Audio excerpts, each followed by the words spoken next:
I don't even want to say I'm used to it because you still, I still go and call my mother and say, well, Ma, they doing this.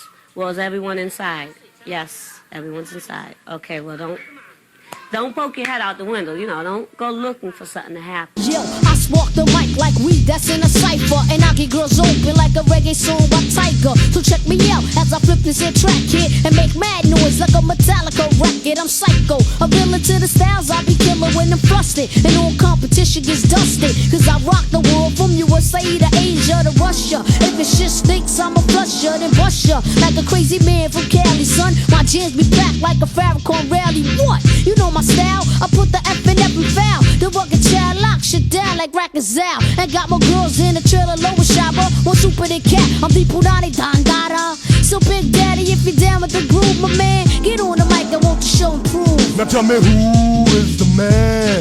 Oh, with the high potent lyrics no rapper can never stand. It's stepping to me, thinking I can be touched. Not even Michael Jordan to gamble that much.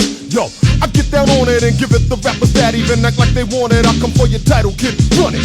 Or else get hit with the ultimate, too legit skit. Oh yeah, that's that shit. Drop lyrics on you, strong as ammonia. That is the thone you, scone you, joan you. I tried to warn you, you was wax as I known you. Fake as a cupid zirconia, what I just shown you. Real lyrics don't own you. Look aside, my rap book at every text. My man, and see that I got more essays than the Mexican. The Messiah that's feared great, leaving rappers in a weird state, scared straight for their prepared fate. Strong as an elephant, intelligent, compelling, and elegant. So well in it with every single element, and competition gets none.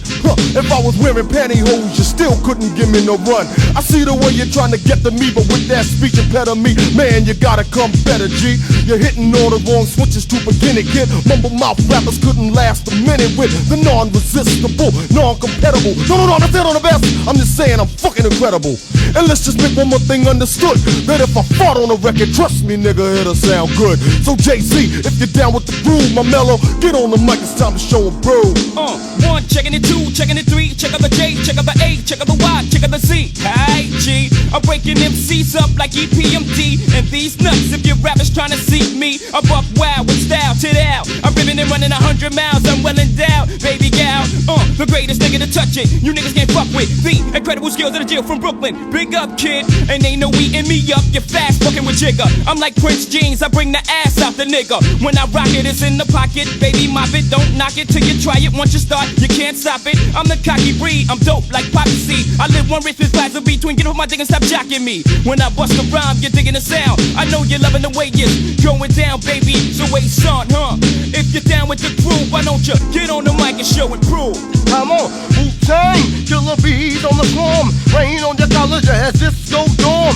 Slippery when wet, and don't you ever forget you couldn't get a flick of the hype outfit, because the way that I dress this style, man, wow, enough to make a crowd of women scream ow, whether at a party or just in bed. All thoughts on a song, keep that in your head. My beats are funky and my rhymes are spunky. Sometimes I'll be like, well, goddamn, what's the recipe? I don't know. I asked my mama, she don't know. She says, go ask your goddamn father. It's all about me and the place to be. Niggas think they all that. Yo, that shit is G. Mad game, and it's a motherfucking shame. How many enemies want to claim the name of Ace-On? Who carries on like a manager? Yo, sounds fly right? Danger. Across the nation, Connecticut is perceived as an affluent state with an abundance of well-paid jobs, exclusive private schools, as well as an attractive landscape and location. Residents can enjoy the vitality of city life, then retreat to suburban towns where spacious homes, well-funded schools, and country clubs abound. This is the Connecticut many of us share. However, hidden beneath this thriving economy lies another Connecticut. They are the poor to whom the American dream remains a hollow promise and an unobtainable goal. They don't share in the state's prosperity, and their futures offer little hope as crime, disintegrating families, and drugs threaten an already bleak existence.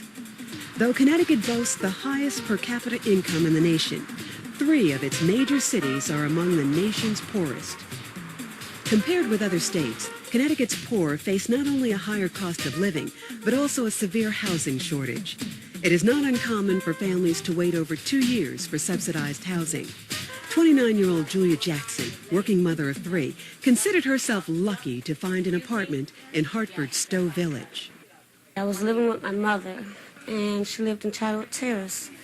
Okay, and well, it was going all right, but it's just the fact that I was growing up, and she felt as though it was time for me to get my own place, because I wanted to be grown up and not listen to everything she was telling me to do.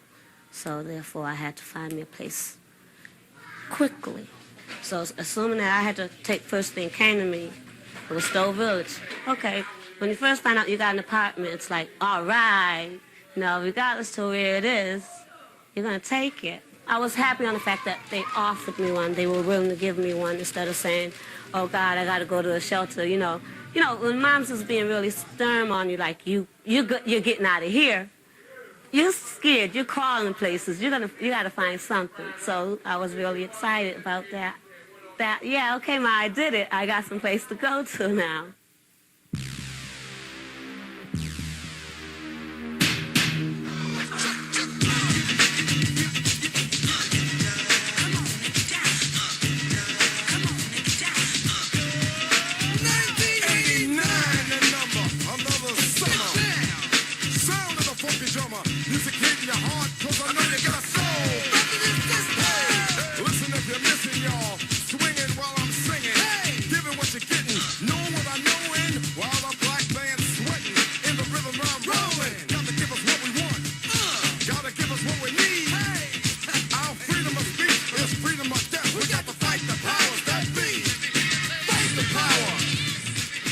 Julia Jackson was prepared to struggle on her own, but never imagined the fear and despair that would surround her. There was no escape from the decay of broken windows, graffitied walls, and littered concrete playgrounds. Like, if you looked out the window, okay, when I lived at the street, it was just another brick building in front of me, okay? And then it was nothing but concrete, you know, and it just felt like, well, I can't go anywhere because I'm afraid of what, you know, somebody coming in here and taking a little bit of things that I had at the time, not knowing everybody and feeling so insecure, that you felt like, damn, I'm in prison if I do, and I'm in prison if I go, you know. They have better life in prison than what's here. Only thing, they don't have the freedom. But freedom around here is just like prison, because you don't want to go too far. You don't want to stay out until dark. You know, you never know what's going to happen. So in so many ways, this is worse than prison, because they have rules. They have to follow rules. But around here, if it ain't nobody push no panic button, there ain't nobody to make no rules. So they do have rules, so it's better in prison than what it is here. It's called survival here. I mean, if you ain't gonna watch your back, somebody else ain't gonna watch your back. So you have to really watch yourself wherever you go. Okay, it was wild that everyone was drinking, you know, that they'd get drunk and fight. Families would literally fight each other, you know, after they got tore up, and they'd break bottles and glass. But now it's like a drug thing, okay? It's not so much the reefer, it's the cocaine and the dope that's out here, and it's making, people are beating each other for it, okay? There was an instance where a boy, okay, beat someone for about $1,200, and he's not around to tell about it now. That was that collection that we was taking up in the store today. No, okay, you wanna? Thank you. The biggest problem with me here is my daughter can't come out and play because the environment that goes on around here. And, you know, the drug traffic back and forth. That's the biggest problem. So it's miserable living around here. If I look at it now and then, I grew up here when I was a younger girl, and it was totally different. You could sleep with your doors open. You could sleep on a breezeway. I mean, was no shooting. It was crime, but it wasn't crime like it is today. Now you can't step outside your house without somebody harassing you, people shooting just any which way, drugs being shot up in the hallway. They don't have respect for kids whatsoever here. Should people have to live like this? No, no. You're actually held captive in your home. by drugs. I am a victim of in Little House in the Project. It like hold me back. I would say there ain't nothing out here that really say, okay, this will make you want to do something. I'm not living in an environment to see nothing that is challenge. It's no challenge around here. You know, you always have to get out. Then when you get out to try to better yourself, you got to worry about your kids, or you got to worry about your home. When you come in, you got to worry about your transportation. If you got to, how it's going to be the next morning when you get out. So there's always something, and there's always something there, like hold you back. No, I don't even want to say I'm used to it, because you still, you know, I still go and call my mother and say, well, Mom, they doing this. Well, is everyone inside? Yes, everyone's inside. Okay, well, don't poke your head out the window, you know, don't go looking for something to happen. Okay. That's why they would rather me out of here, you know. Go ahead and come on, get out. But then there's the idea, well, where am I going to go? Do you feel isolated? I do. Very much. More isolated than I ever thought I would at this time in life. It's very isolated. And as I said before, you have to be a survivor. What does isolation do to some of the people around you, not being able to see that outside world? They go within themselves. They become sort of like hermits. And they either stay in their apartment, they turn to church, or they join the scene. And that might mean taking drugs. It hurts a little bit, okay? It hurts a little bit because it's depressing. Stowe Village is a depressing place to live if you don't have a positive attitude, if you don't know how to leave Stowe Village, okay? If you don't know how to leave your home. It's like being trapped in four walls and don't have a door to get out of. If you let that happen, okay? If you don't dig your way out, you're going to just sink down low. At first I really thought, you know, it wasn't no way out. But it all what you wanted. You know, you can do it if that's what you want. All you got to do is work hard. It's hard work, but all you got to do is do the best you can to try to get out. You've got to think it for yourself. You've got to do it yourself. You know, you've got your own willpower. Either you want to do it or you don't. Okay? It's not an if, because ifs don't make it. It's not a I hope. You got to do it. What frustrates you the most? That I can't do more to help solve some of the problems. That really frustrates me. It seems like I go in 5 different ways each day that I'm here. I'm helping out. I'm inspecting hallways with some of the captains, and they're telling me about a problem the night before that we can't take care of right then and there, seeing blood all over a hallway where someone hit a artery, the blood squirted all over, or having one of the tenants or captains tell me about seeing their child seeing a man with his pants down trying to find a vein. That's very frustrating. So you really want to protect the young and so-called innocent, but our children are not innocent anymore. They see too much. Is there hope for people who live here? Yeah. Just like there's hope for tomorrow. Yeah. I've got to go with yes. I'm not gonna let it downfall, because only way that's gonna say there's no hope for us if they come down and knock down these walls. Okay? That's the only way there's no hope for us. There's gotta be, there has to be. Even if I end up having to stay here, there's gotta be, I have to look at the idea that there's hope for us. For the few who persevere, there is hope, but the majority lack the skills and confidence necessary to compete in society. There are 245,000 poor people in Connecticut, most of whom are unemployed and dependent on a welfare system that often discourages them from working. Since few are qualified to earn a better living, there is little incentive to work. However, Connecticut is making some efforts to break the cycle of poverty. Welfare reform, begun in July, offers people job training and the chance to work without jeopardizing their benefits. Another effective program aimed at assimilating dependent families into society is Project MASH, an acronym for Make Something Happen. It's an experimental approach now being tried in Hartford Stowe Village. MASH grew out of about a year's planning process about what to do and how to go about doing it. It's part of an experiment and also part benefit. The experimental part is, I think, to show not only people who live at Stowe Village, but also the non-Stowe villagers of our society that this is a problem, that poverty and public housing and welfare dependency is an issue that's not going to go away and that we need to address it.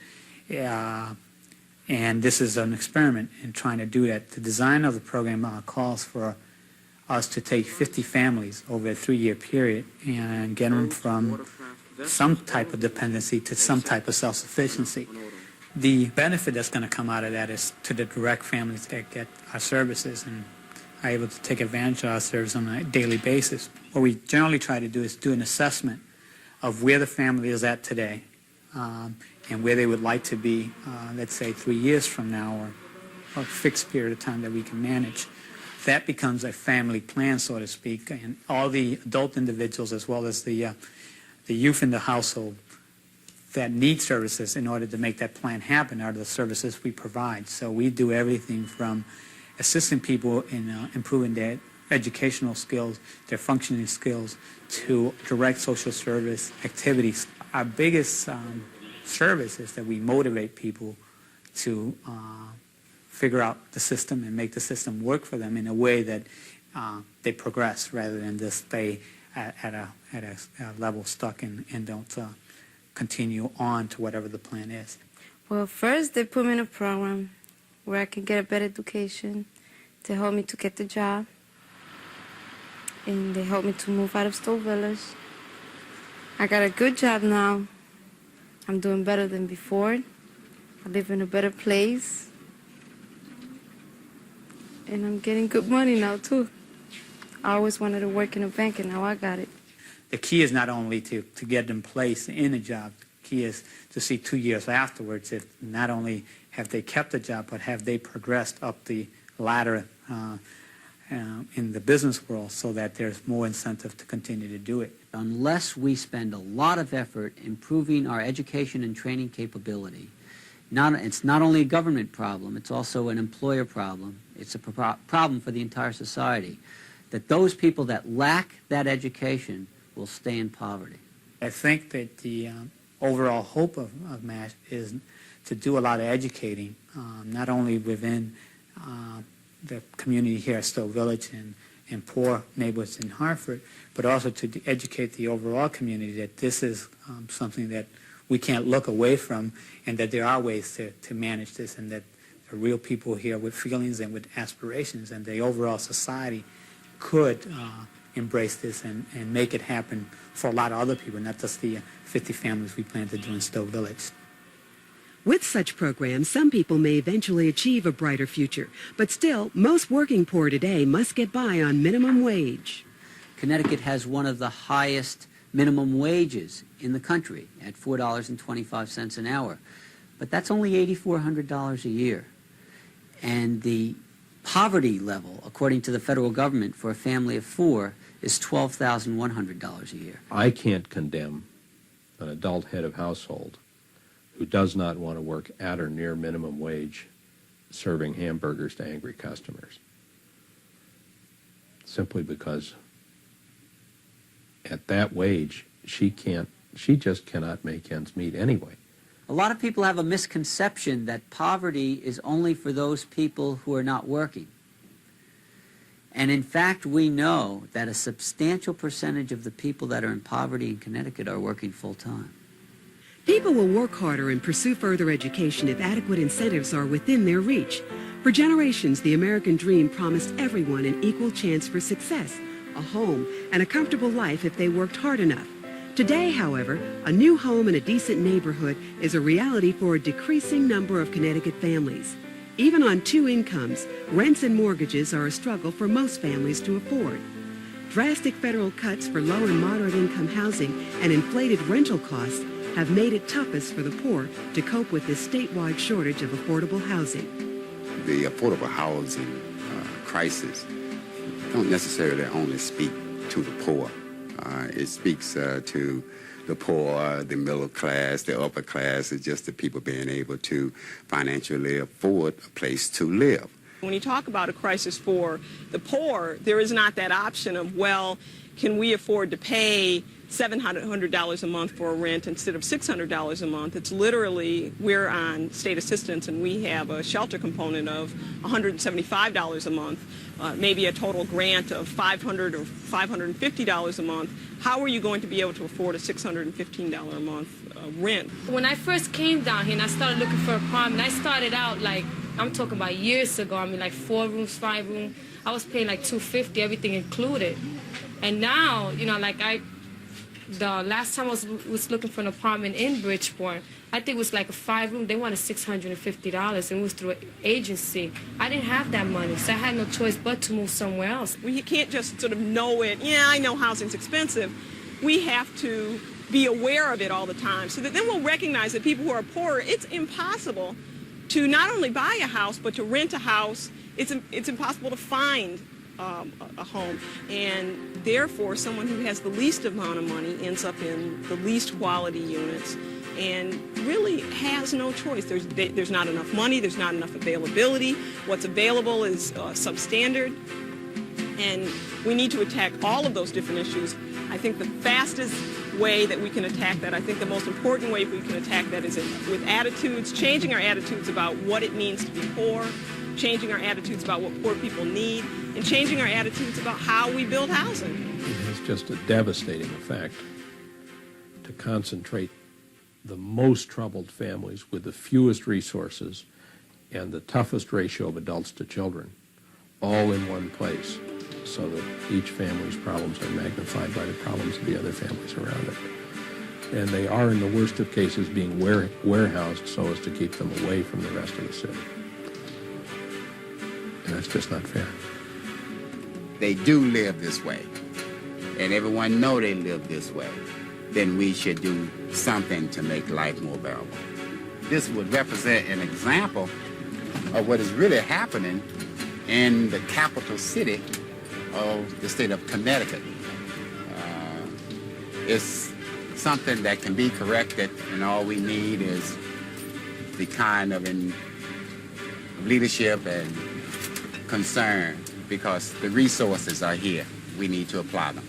Across the board, people said one of the major reasons that affordable housing is not being built in my community and that people in my community do not want affordable housing built is because they do not want Black and Hispanic people living in their communities. You take a look about 30 years ago, and right after the Second World War, and there was a move to say, let's find a way to help whites move into the suburbs.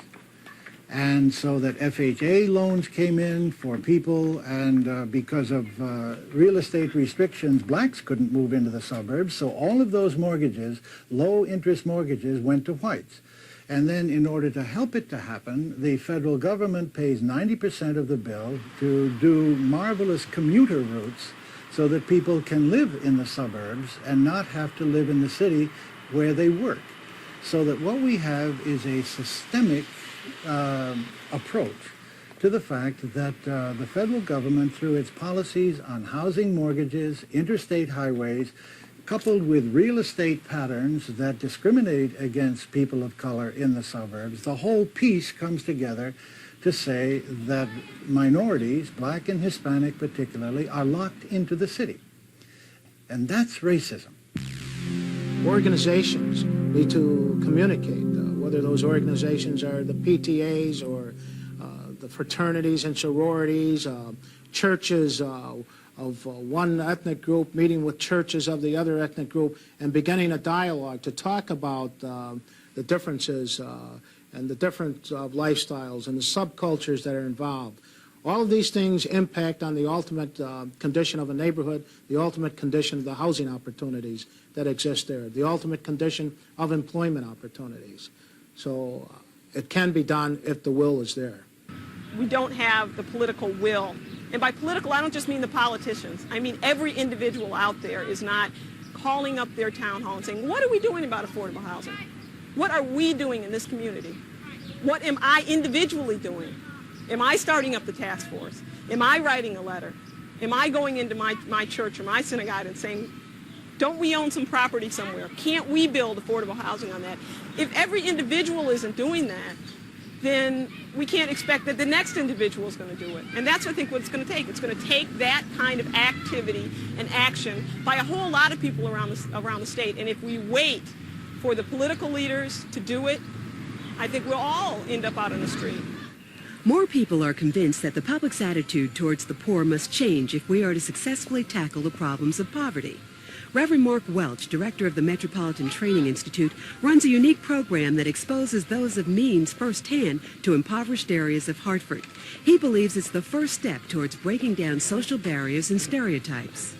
The Metropolitan Training Institute is a program that offers an immersion style of education with a heavy emphasis on personal experience by bringing non-poor persons into the city to become acquainted with the city and its residents, primarily focusing on those poor residents in the city.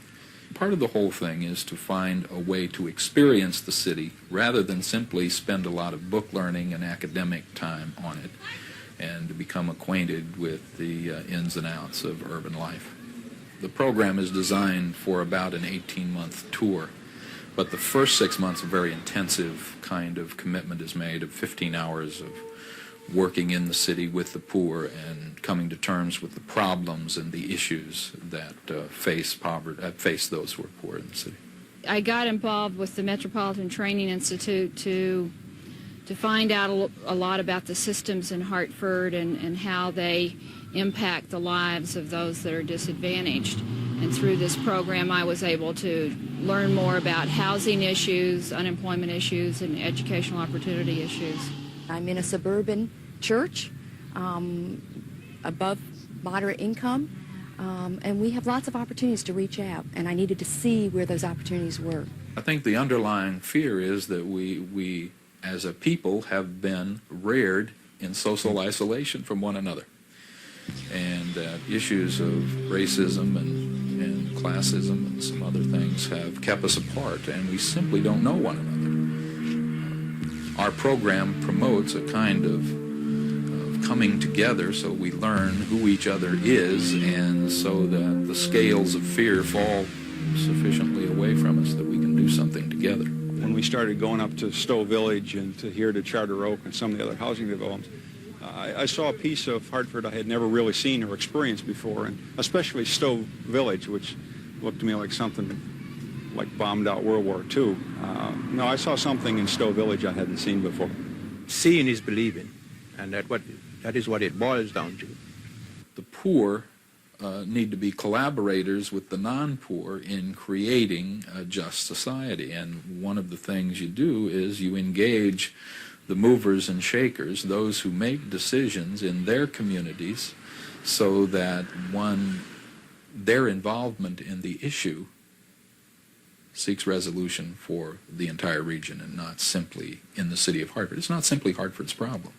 I hope to effect change by presenting the problem, making sure it's heard, by getting some key people to start looking for solutions, to challenge those who are supposedly compassionate to people in need, to really respond in a way that can be felt, and hopefully to give these people back the hope that they are entitled to.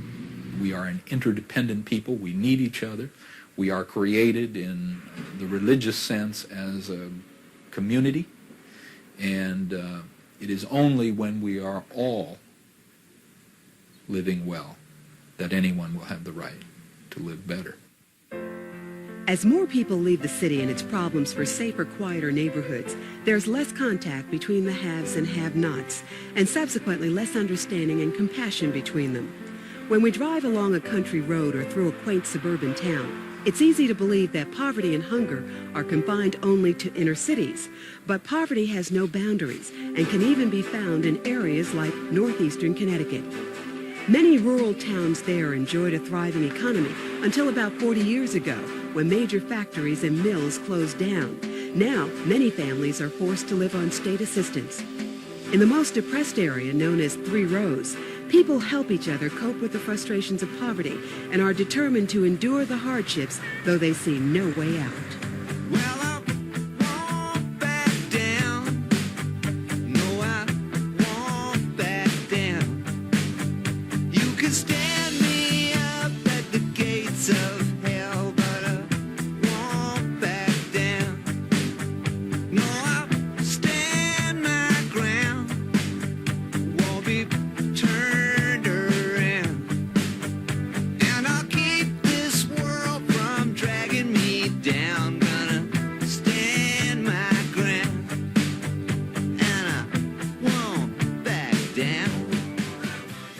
Though the streets and homes are unsightly and need repair, there's comfort in knowing that neighbors who share the same problems stand together. And for Joyce Gilmart, this is home to her. I think it's a very nice place. It's quiet for the most part. So far, we haven't had to worry about any break-ins or robberies or my kids getting beat up or any of us threatened. So you like living here? Very much.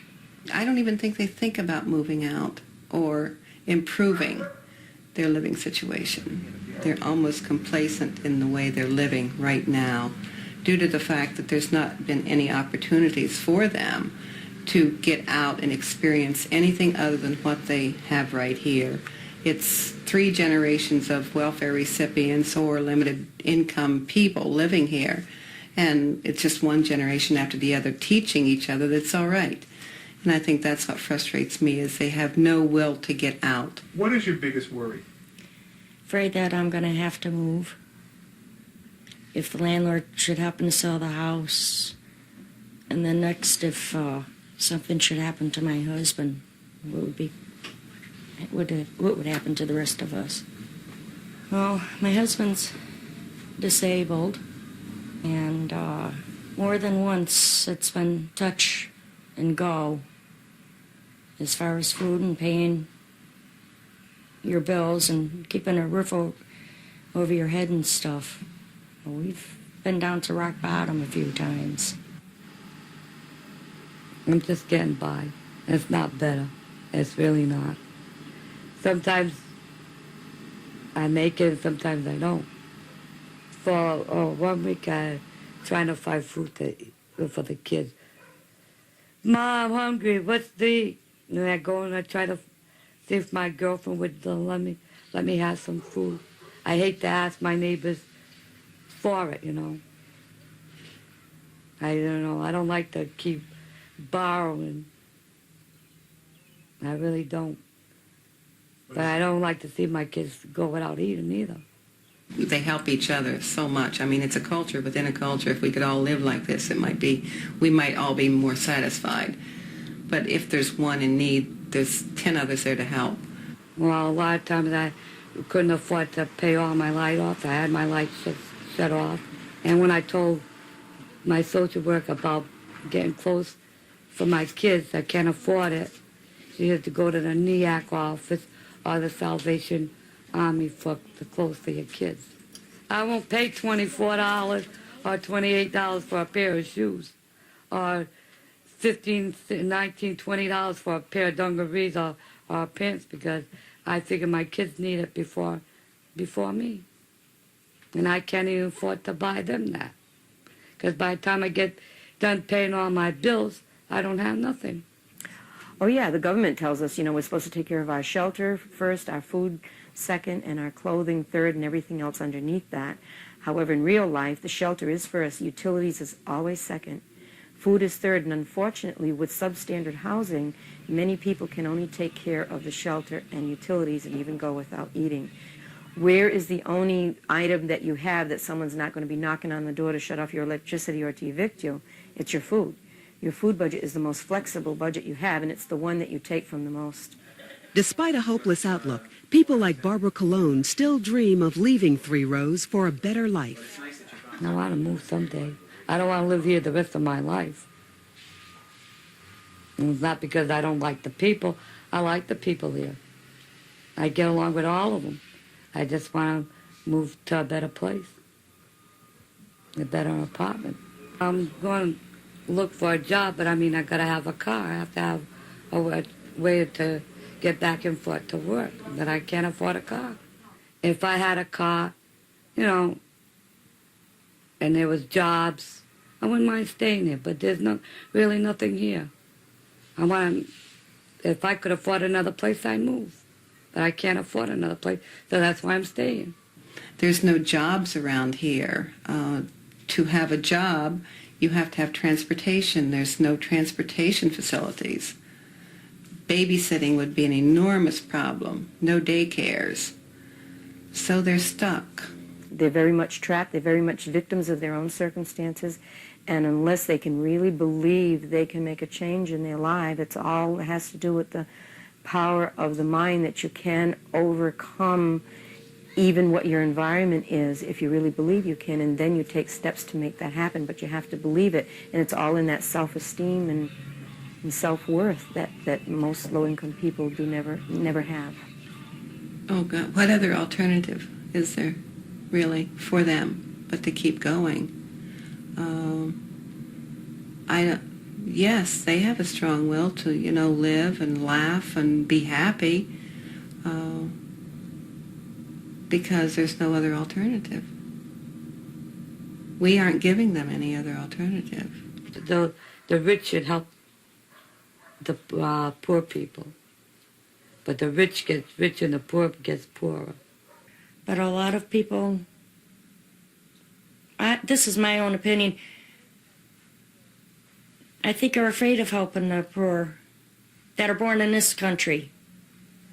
I mean, it seems like somebody comes in from another country and all the handouts are there. I depend on God and everything to help me through this. If it wasn't for Him, I guess maybe I'd do like a lot of other people, try to do away with myself, but I don't. I fight, I live from one day to the other. The people of Three Rows have little to plan for unless their futures take an unanticipated turn for the better. For their future seems certain to mirror their past. Each child of Three Rows is a symbol of hope, with the potential to break through barriers that have held their parents back. Without the benefits of a stable family environment, economic security, and pattern of achievement, the children of the poor begin the race from a distant starting point. And in areas such as the east side of Bridgeport, poor Hispanic families must also overcome cultural barriers. Many who have arrived over the last 15 years hoping to secure a better future as their relatives had before them, instead found only poverty and isolation. My mother decided to leave Puerto Rico to make a new start for herself. And she took me with her. I was around between 3 or 4 when I showed up here in Bridgeport. I don't really blame her, but if she wanna push me in the situation that I was in, probably I wouldn't be here right now. I would be in a better place. I was 16 when I dropped out. I had problems at home with my mother. She was an alcoholic. And school policies in those days were leave your troubles at home. Don't bring them into the classroom. And I couldn't do that. And they kept on bugging me. I kept on failing. I started skipping classes until I dropped out at the end. And I stood at home taking care of my mother the best way I could. The only thing that was in the house is to argue, insults back and forth. She would hurt my feelings and I would leave the house. I think that Iris is a product of an alcoholic family where she needed to become, like, grow up probably before her time. She needed to take a lot of responsibility at an early age. I was homeless for at least 9 months. Yeah, for exactly 9 months I was homeless, because where I used to live at the place caught on fire, and I was not receiving no income. I was 3 months pregnant for my son. It was horrible. I couldn't get no food for them. My daughter kept on getting sick on me all the time. It was winter, and I was struggling. So I decided to call out my girlfriend, and I told her the situation. She told me, come and stay. But even though I was staying there, I could not still receive no assistance. Why? Because I needed a permanent address. I don't obviously believe that anybody should be on state, but given options for them, okay, and that's what I think it's important to understand, for them, given their reality, it's probably the best way to go. They don't always have a whole lot of options. When people get off assistance, they lose a monthly check, medical and other benefits, and often the only jobs available come without benefits and barely cover living expenses. For these families, there is no alternative to welfare, and in desperation, many resort to tragic means of coping. When my mother was in those states, her drinking problem, I tried to commit suicide twice, because I couldn't take it no more. People were asking too much of me. My responsibilities, I didn't have my children then, but my responsibilities were taking care of my mother, and I couldn't take it no more. So I decided, I wasn't thinking at those times, so I decided to take an easy way out. If someone that criticizes them were put in the exact same situation, they probably would end their life or start doing drugs, or, you know, to cope. When I get really depressed, I just think about just walking out the door and never returning. But I can't. Would you ever do that?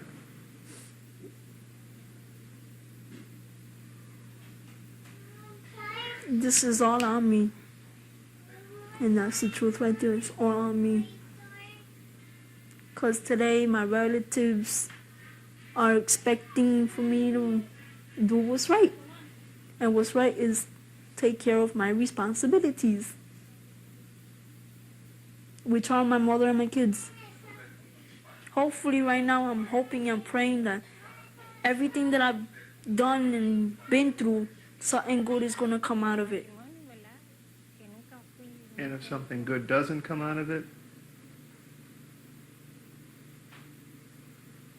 will you keep going? Yeah. What will keep you going? My kids. When poverty strips life of everything but pain, children become the only reason for many to live. Tragically, children are the largest group living in poverty in Connecticut, most of them minority.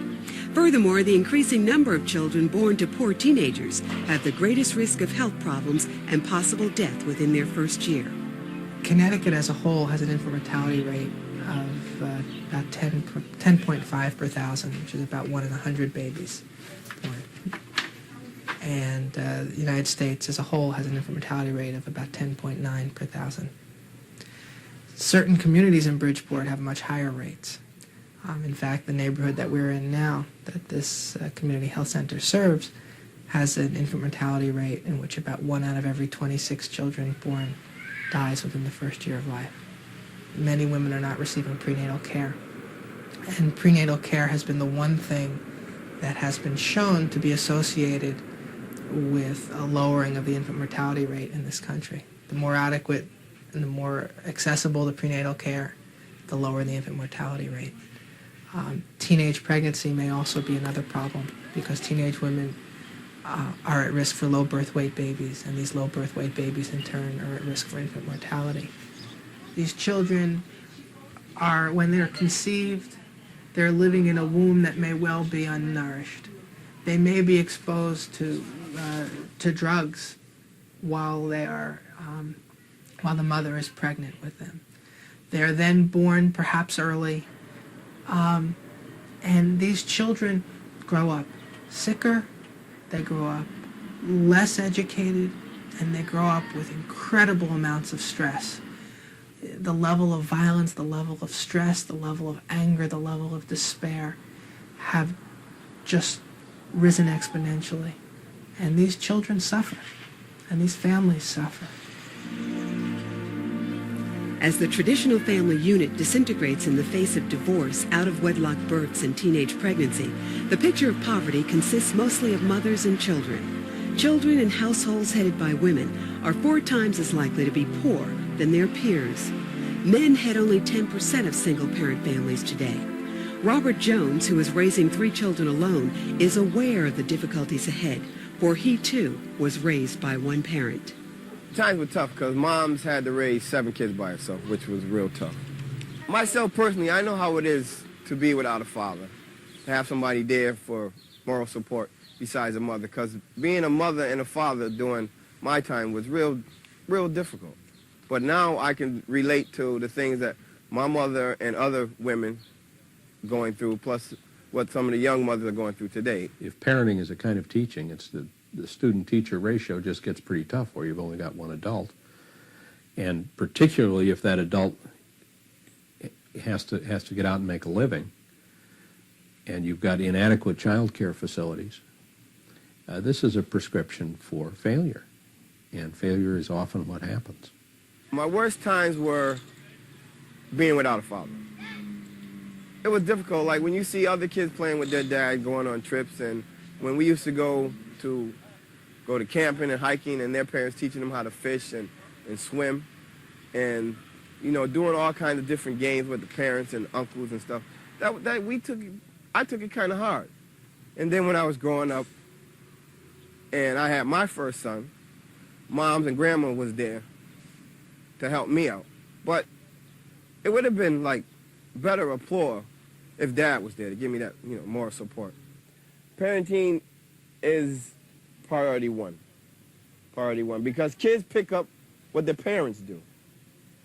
If you got a good stable home, you'll be and been raised up properly, you'll grow up and have the same thing. But if you're not, if you're just used to just one family home and mom struggling, and you get to the point that when I get of age, I don't want to struggle, I'm gonna work my butt off and get things that I never thought I can get, you can do it.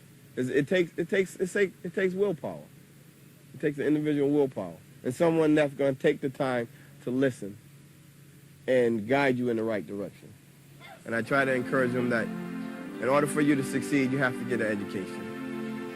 All they need is a shot. You can do it. Many parents see education as their children's way to break the cycle of poverty and fulfill their dreams. But they also know that getting an equal education is uncertain in a state where many schools and their resources are determined by neighborhood and race. Unlike suburban settings where students have been prepared for school in more stable environments, urban schools must first contend with a host of problems associated with poverty before their students are prepared to learn. I believe that all children can learn. I truly believe that, and my entire educational philosophy is predicated on that belief. Having said that, when you look at Hartford, New Haven, and Bridgeport, where you put so many poor children together who happen to be minority, the issue is not really race or color, the issue is poorness. When you put so many children together and you bring them into a schoolhouse, you have really asked the schools to take on a significant responsibility where it needs major resources. What are some of those responsibilities? Well, social work, extensive guidance services. You need more health care services. I maintain that urban schools have to be much more involved in preschool education. We serve breakfast in our inner city schools, in addition, of course, to lunch. In this affluent nation of ours, the United States, there are still thousands and thousands of families in which children go hungry. And that may be right at the beginning of the day in the morning without breakfast. And if you come and you're hungry and you report to school and you really got this gnawing feeling in your stomach, it's not easy to concentrate on algebra or mathematics or social studies or science or anything else when what you really need is a meal. We have many children who are in environments whereby drugs has literally shattered or destroyed the home. We're finding that happening now in many of the suburban communities, by the way. We find many of our children who are homeless, who are living in motels or who have been moved around during the course of a school year 4 different times. All of that kind of instability contributes to lack of educational opportunities. With a large family in a small apartment, it's not unusual that maybe a lot of children will have to be cramped together. The living quarters are tight, and it's just unrealistic to say, as we sometimes do in offering guidance to parents and families, well, make sure your child has his own room and it's quiet to study in and so on, and that's an absolute impossibility. When I was a child growing up in East Harlem, in a Puerto Rican family in El Barrio in New York City, none of us had our own room. When you look at children from poverty, and you look at the fact that many are growing up in dysfunctional families, when you look at the issue of poverty and what it means, when you look at the feminization of poverty, growing up with a single parent, a woman, and in fairness to our teenage mothers, I mean, the burden society has placed on them, I mean, is incredible. Many of these youngsters are not growing up in what we would call a supportive school-related environment. Somebody's got to be there to work with them, to assist them. Many of the suburban parents, they have those kinds of opportunities where parents work with those children and help them. And, you know, and it's one thing to say, well, the parents need to be involved, the parents need to do it, but if they're not doing it, we have to change our strategies to make sure that it is being done. Over and over, we see the kids come to our schools in kindergarten with some very poor language skills. I'm talking about native English-speaking children with poor language skills. And we have deduced that part of this is because they often don't have sufficient language interaction at home. Many of these youngsters come to school with a significant deficit. And it's not 2 or 3 youngsters in a classroom. It's 22 of 25 in a city that may have that deficit. And we're asking a teacher, you know, in a 6-hour school day, 180 days a year, to overcome that deficit. Their general body of knowledge that students bring with them, and at the high school level, the skills that they bring with them are frequently deficient. And we in the high school constantly look down to the junior high school and say, what are you guys doing down there? And I know of it because I have friends who teach there. They look down to the elementary school and say, what are you doing there?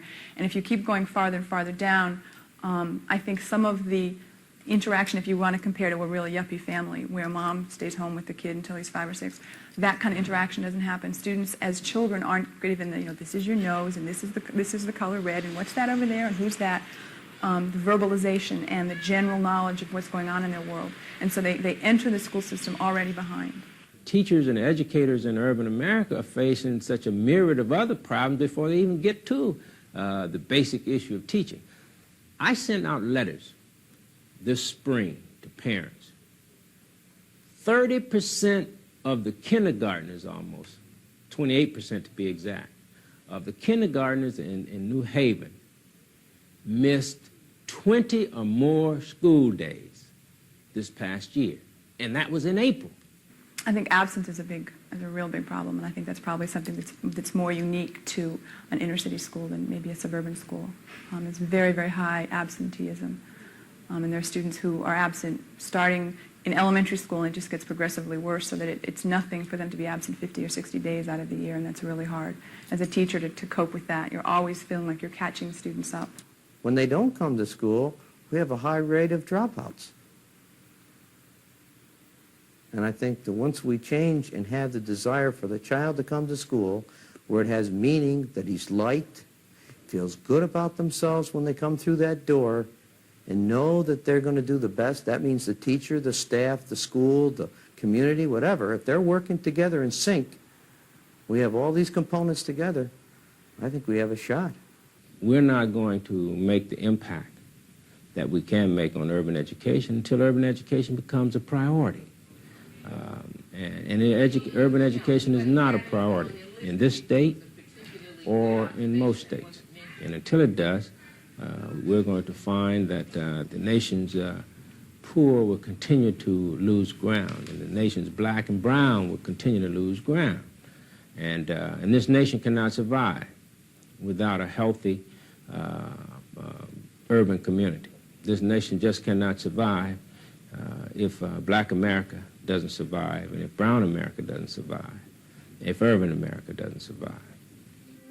Equal education must become more than a popular promise, since Connecticut's economic future may well hinge on the education of urban youth. State officials estimate that by the year 2000, nearly half the added workforce will be minorities. Connecticut is addressing some problems of its educational system, including segregation. Many exchange programs between schools have been established to promote racial integration.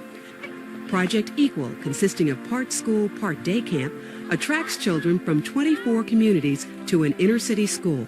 We like to feel that it's an effort to reduce racial isolation of students, whether they live in the suburbs or whether they live in the city. We think it's important that students in Connecticut experience working together in school as well as out of school with students from a diverse background. And that we think that's important for their success as adults in the community, as individuals, as well as for their careers. In my classroom, it's been astounding. You see, if you come in at any time, you see boys and girls working together. You see whites and blacks working together. You see a lot of team and collaborative effort. When they go out the door and get back on the buses, of course, the separation happens again, but not here. My definition of quality education ensures that children can and will respect diversity.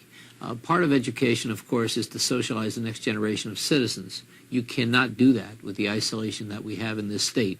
The state maintains the constitutional obligation to provide free education on an equal basis, both in terms of financing as well as in terms of racial balance and in minimal suitable educational opportunities. I don't believe a young black student has to sit next to a young white student to get a decent education. I think if you have quality schools, quality instructors, resources, community backing, and of course, quality students, you're going to have a quality school regardless of the texture of the school, whether it's an all-black school, all-white school, all-Oriental school, all-American Indian school.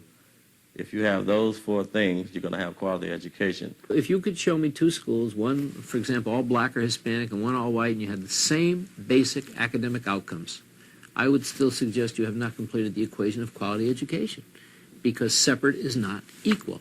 It's just natural for a young person to want to learn about other things. It's just a natural curiosity, and I think they're getting together, and I see the program as a sharing program. Kids are definitely breaking down those color barriers.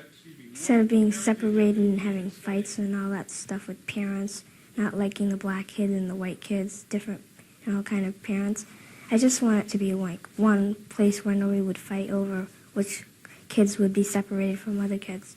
We're all just kids. We're not like different kids. We are responsible. We are obligated to make sure that deseg works. We don't have any other choice. That's our cross. We have to make it work. Why? Because we are a multi-ethnic, multi-diverse society on this planet together. Had it not been so, God would have put white folks on Mars and black folks on Venus and red folks on the moon. He didn't do it that way. We're all here together. We must coexist and coincide successfully together. If we address these needs in a humane and dignified way, I think that we will move a long way toward really resolving this issue of miseducation and non-education. And we have to become cognizant of the fact that no American is free until everyone's free. No American is really going to truly realize the dream until everyone has an opportunity to realize that dream without feeling some guilt and without feeling some sense of irresponsibility. And I certainly hope that, for the most part, that America will listen this time, because we don't have very long. I think that we're just not, we don't know what yet, you know. I don't think there is one solution to this problem. These people do not have faces. The poor who are suffering are reduced to numbers, are reduced to a time bite on the evening news. And thus, there doesn't seem to be humanity associated with the suffering. I don't feel that people have given up.